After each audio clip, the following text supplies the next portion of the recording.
یہ ہفتہ وار بائبل کا درسی باز Plainfield Christian Science Church Independent کی جانب سے ہے جو نیو جرسی امریکہ میں واقع ہے۔ مزید معلومات کے لیے آپ ہماری ویب سائٹ ملاحظہ کریں www.plainfieldcs.com۔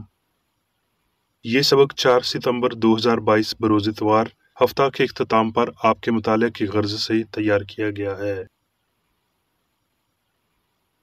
مضمون: انسان، سنہری متن، کرنتھیوں۔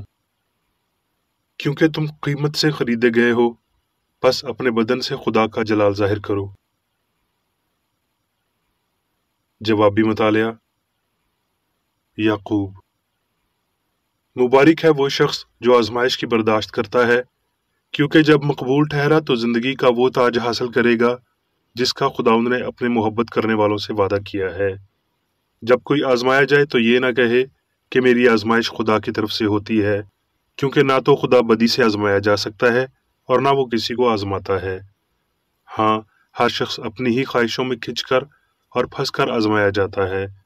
اس لیے ساری نجاست اور بدی کے فضلہ کو دور کر کے اس کلام کو حلیمی سے قبول کر لو جو دل میں بویا گیا اور تمہاری روحوں کو نجات دے سکتا ہے۔ لیکن کلام پر عمل کرنے والے بنو، نہ کہ محض سننے والے جو اپنے آپ کو دھوکہ دیتے ہیں۔ لیکن جو شخص آزادی کی شریعت پر غور سے نظر کرتا رہتا ہے وہ اپنے کام میں اس لیے برکت پائے گا کہ سن کر بھولتا نہیں بلکہ عمل کرتا ہے۔ درسی واز بائبل میں سے۔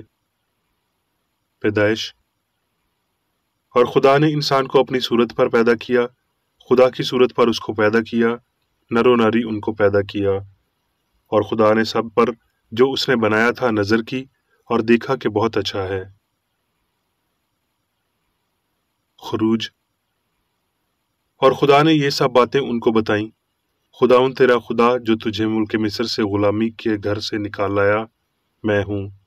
میرے حضور تو غیر معبودوں کو نہ ماننا، تو خون نہ کر، تو زنا نہ کر، تو اپنے پڑوسی کے گھر کا لالچ نہ کرنا، تو اپنے پڑوسی کی بیوی کا لالچ نہ کرنا، اور نہ اس کے غلام اور نہ اس کی لونڈی اور اس کے بیل اور اس کے گدھے کا، اور نہ اپنے پڑوسی کی کسی اور چیز کا لالچ کرنا۔ سموئیل۔ اور شام کے وقت داؤد اپنے پلنگ پر سے اٹھ کر بادشاہی محل کی چھت پر ٹہلنے لگا، اور چھت پر سے اس نے ایک عورت کو دیکھا جو نہا رہی تھی، اور وہ عورت نہایت خوبصورت تھی۔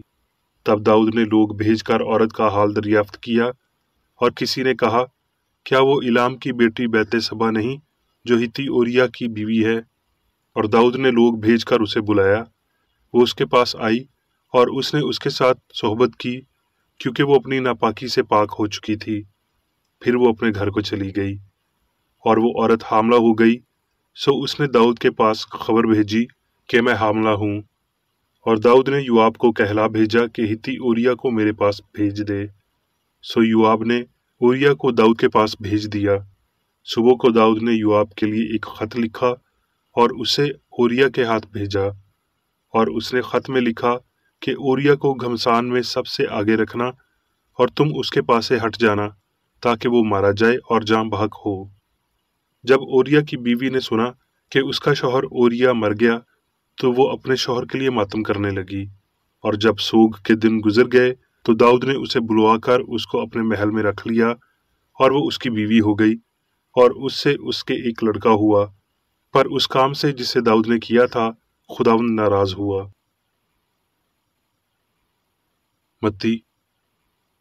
اور یسوع تمام گلیل میں پھرتا رہا اور ان کے عبادت خانوں میں تعلیم دیتا اور بادشاہی کی خوشخبری کی منادی کرتا، اور لوگوں کی ہر طرح کی بیماری اور ہر طرح کی کمزوری کو دور کرتا رہا۔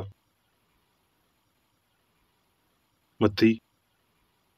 اور وہ اپنی زبان کھول کر ان کو یوں تعلیم دینے لگا۔ متی۔ بس تم اس طرح دعا کیا کرو، اور ہمیں آزمائش میں نہ لا بلکہ برائی سے بچا، کیونکہ بادشاہی اور قدرت اور جلال ہمیشہ تیرے ہی ہیں، آمین۔ یوحنا۔ صبح سویرے ہی وہ پھر ہیکل میں آیا اور سب لوگ اس کے پاس آئے، اور وہ بیٹھ کر انہیں تعلیم دینے لگا۔ اور فقی اور فریسی ایک عورت کو لائے جو زنا میں پکڑی گئی تھی،